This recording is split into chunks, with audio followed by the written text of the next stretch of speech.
Саламатсызбы, Дилбар айым. Сиз менен бүгүн кайра эле жетим тоо темасында сүйлөшкөнү турабыз. Жакында эле Политклиника медиасы бир эле учурда жетим тоо темасына кайрылган блогерлер жөнүндө факт-чек материал жарыялады. Ушул боюнча айтып берсеңиз, материалдын даярдалышы, жүрүшү боюнча. Биздин медиа негизи факт-чекинг жанрын көп чыгарат. Ага ылайык, мисалы, коомдо актуалдуу болуп аткан кайсы гана маселе болбосун, инфоповод деп коебуз го, маалымат бар болгондо ар бир маалыматты текшеребиз. Бул мисалы үчүн ошол эле социалдык тармактардагы посттор болушу мүмкүн, же болбосо мессенджерлердеги жана группаларда тарап жүргөн фейктер болушу мүмкүн. Бардык ошолордон тартып биз баягы чиновниктердин сөздөрүн, алардын докладдарынан бери текшеребиз да. Ошондой эле учурда Facebook колдонуучусу Кундуз Ажибекова деген бир эле учурда толтура адам жетим тоону колдоп пост жазыптыр.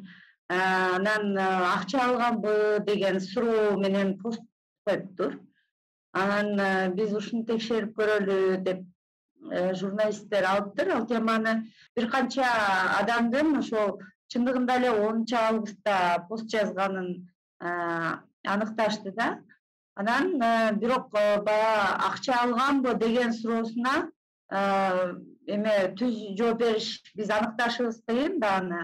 Биз өздөрүнө мүмкүнчүлүк берип, өздөрүнө кайрылганбыз да. Силерде ушинтип жазып атат, комментарийлерде, посттордо силер кандай комментарий бересиңер деп ошол пост жазган бардык адамдар менен байланышып көрүшкөн.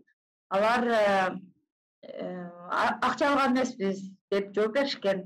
Биз ошол алардын пикирлерин дагы кошуп туруп жыйынтык чыгарганбыз. Чындыгында эле 10-августта бардыгы бир учурда пост жазгандыгы чын.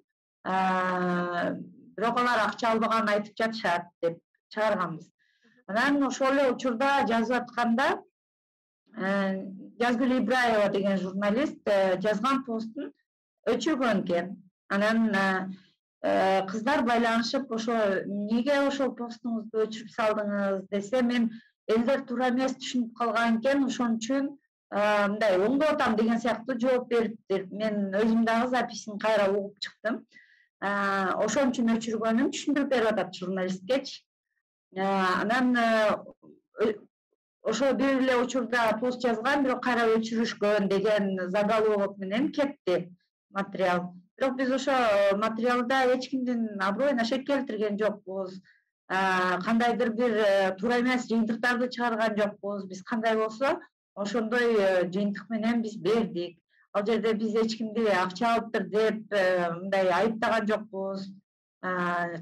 Же болбосо бир буйрук менен жазып атат экен деген жокпуз. Биз эмнени далилдей алсак, ошол боюнча жыйынтык чыгарып туруп жаздык. Материал чыккандан кийин реакциялар кандай болду? Ошол эле материалдын каармандары сиздерге кайрылып, же болбосо соц тармактар аркылуу өзүнүн пикирин билдирген учурлар болдубу?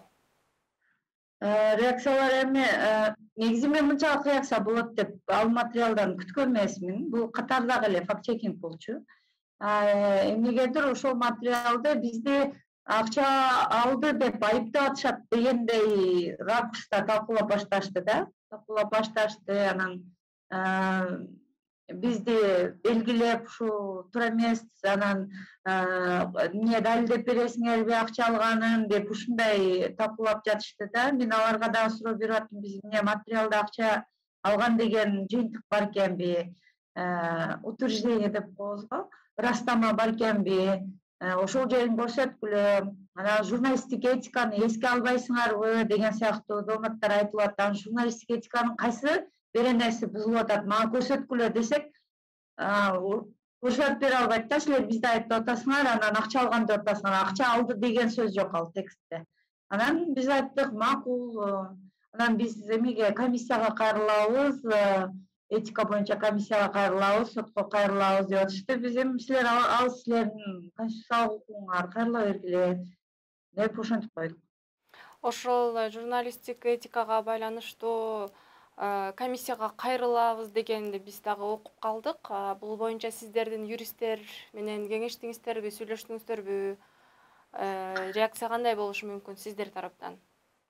Биз андай юрист менен деле сүйлөшкөн жокпуз. Анткени биздин корко турган эч мындай тынчсызданууга эч кандай негиз жок да. Биз негизи эле политклиника медиасы журналисттик этиканы катуу карманган кыргыз тилдүү медиалардын бири.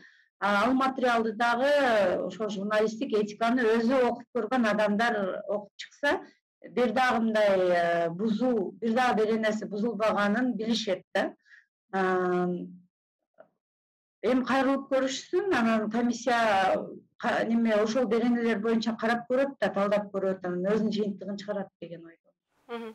Негизи эле политклиника акыркы убактарда абдан маанилүү, коомдун бир талуулуу маселелерин козгогон иликтөөлөрдү, дата анализдерди, факт чек материалдарды жарыялап келатат.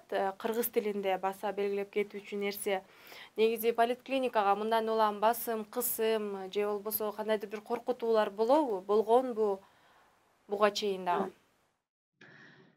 Негизи андай учурлар көөлөп болот, иликтөөчү журналисттер жакшы билет. 2019 жыл экен, 20 жыл бекен биздин эски офисибизге ошо белгисиз бирөөлөр кирген факты эсиңерде болсо керек.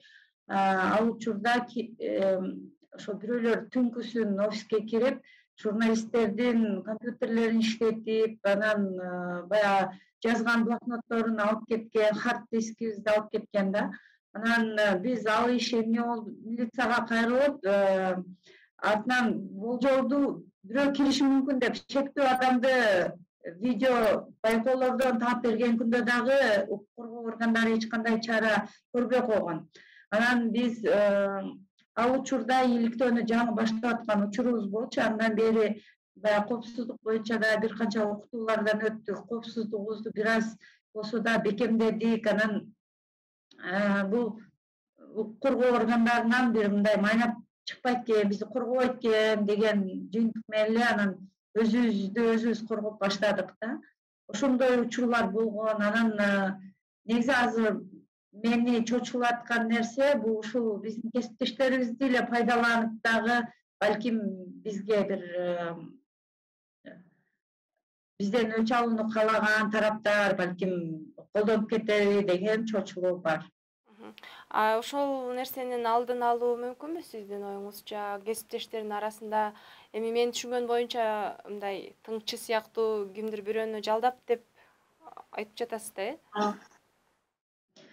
Жок, тыңчы сыяктуу деле эмес. Мен просто тиги кызды сотко бер, анан сен бул сенин укугуң деп мындай шкаптап атайынчы кайсы бир топ ошентип пайдаланып, ошолордун колу менен поликлиникага кандайдыр бир мындай зыян келтирип коебу деген чочулугум бар да.